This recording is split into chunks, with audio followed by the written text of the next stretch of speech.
নমস্কার বন্ধুরা, the power of the earth চ্যানেলে আপনাদের সকলকে জানাই সুস্বাগতম। আজ আমি আপনাদের সাথে জন্মাষ্টমীর পূজা পদ্ধতি, সময়কাল ও রীতিনীতি নিয়ে আলোচনা করব। চলুন শুরু করা যাক। আর মাত্র কয়েকদিনের মধ্যেই পালিত হবে কৃষ্ণ জন্মাষ্টমী। এই দিনেই শ্রীকৃষ্ণ ধরাধামে আবির্ভূত হন বলে মনে করা হয়। জেনে নিন এই বছর কবে পালিত হবে জন্মাষ্টমী তিথি। প্রতি বছর ভাদ্র মাসের কৃষ্ণপক্ষের অষ্টমী তিথিতে পালিত হয় জন্মাষ্টমী। শাস্ত্র অনুসারে এই তিথিতে জন্মগ্রহণ করেন বিষ্ণুর অষ্টম অবতার শ্রীকৃষ্ণ। হিন্দু ও বৈষ্ণব ধর্মে জন্মাষ্টমী অত্যন্ত মাহাত্ম্যপূর্ণ একটি উৎসব। প্রতি বছর ভক্তি সহকারে জন্মাষ্টমী গোটা দেশ জুড়ে পালিত হয়। জেনে নিন এই বছর কবে পালিত হবে জন্মাষ্টমী এবং ঠিক কোন সময়ে কৃষ্ণের আরাধনা করবেন। এই বছর জন্মাষ্টমীতে অষ্টমী তিথি একদিনই পড়েছে। পঞ্জিকা অনুসারে এই বছর জন্মাষ্টমী পালিত হবে আগামী 26শে আগস্ট সোমবার। অষ্টমী পড়বে রাত 3:40 এবং বেলা 2:20 পর্যন্ত অষ্টমী থাকবে। জন্মাষ্টমীতে রোহিণী নক্ষত্র। এই বছর জন্মাষ্টমীতে অত্যন্ত শুভ যোগ পড়েছে। শ্রীকৃষ্ণের জন্মের সময় যে যোগ ছিল এই বছর ঠিক সেই যোগে পালিত হবে জন্মাষ্টমী। ভাদ্র মাসের কৃষ্ণপক্ষের অষ্টমী তিথি ও রোহিণী নক্ষত্রে শ্রীকৃষ্ণের জন্ম হয়েছিল। এই বছরও জন্মাষ্টমী তিথিতে থাকবে রোহিণী নক্ষত্র। 26শে আগস্ট বেলা 3:55 রোহিণী নক্ষত্র শুরু হবে এবং তা থাকবে 27শে আগস্ট ভোর 3:38 পর্যন্ত। জন্মাষ্টমীতে পুজোর শুভ সময়। জন্মাষ্টমীতে সারা দিনই কৃষ্ণের আরাধনা আপনি করতে পারেন, তবে সেদিন গোপালের পুজো করার বিশেষ শুভ সময় থাকবে। এই সময় পুজো করলে তা কার্যকরী হয় বলে মনে করা হয়। জন্মাষ্টমীতে সকালের পুজো করুন সকাল 5:56 থেকে 7:37 মধ্যে। এরপর বিকেলের পূজা করতে পারেন বিকেল 3:36 থেকে সন্ধে 6:49 মধ্যে।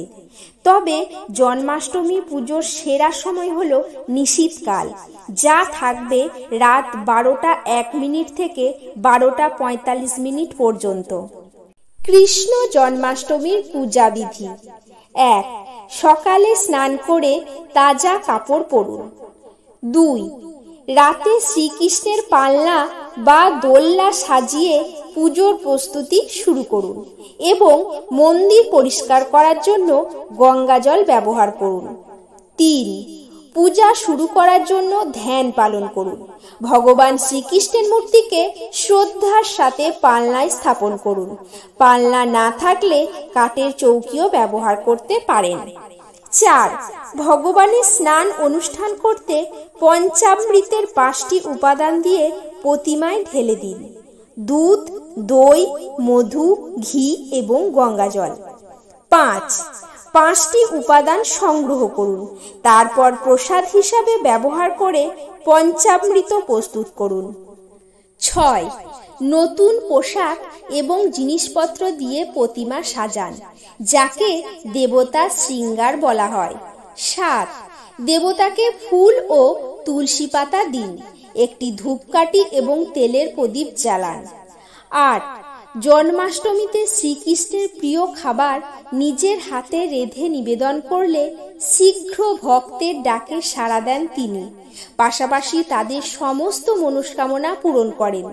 প্রিয় ভোগের মধ্যে রয়েছে পায়েস, নারকেল নাড়ু, সাবুদানার খিচুড়ি, রাবড়ি, দুধ, দই, মাখন, মালাই, মালপোয়া ও তালের বড়া ইত্যাদি। 9.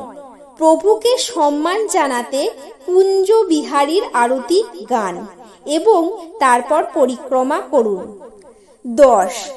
আপনার হাত যোগ করুন এবং প্রার্থনা করার সাথে সাথে আপনাকে এবং আপনার পরিবারের সমস্ত ক্ষতি থেকে সুরক্ষিত রাখতে প্রভুর কাছে প্রার্থনা করুন। কৃষ্ণ জন্মাষ্টমীতে সম্পাদিত আচার। 1. কৃষ্ণ জন্মাষ্টমী উপলক্ষে ভক্তরা সারাদিন উপবাস করেন। পুরো দিনটি ভগবানকে স্মরণ করার জন্য নিবেদিত এবং উপবাসটি মধ্যরাতে শেষ হয়, যা ভগবান কৃষ্ণের জন্মের সময় বলে মনে করা হয়। 2. সারা দিন ভক্তরা ভগবানের নাম জপ করে।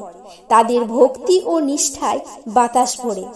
প্রচুর ভক্তিমূলক গান গাওয়া হয়, বিশেষ করে কৃষ্ণ মন্দিরে। 3. মাখন ভগবান কৃষ্ণের খুব প্রিয় ছিল। এটি একটি অপরিহার্য সুস্বাদু খাবার। ছোট গোপালকে খুশি করতে ভক্তরা দুধ, শুকনো ফল, চিনি এবং খোয়া দিয়ে তৈরি মিষ্টি নিবেদন করে। 4. কৃষ্ণের শিক্ষা এবং জীবনের অর্থ মনে রাখতে সাহায্য করার জন্য ভগবদ গীতার অনুচ্ছেদগুলি উচ্চ স্বরে পাঠ করা হয়। জয় শ্রীকৃষ্ণ। নমস্কার।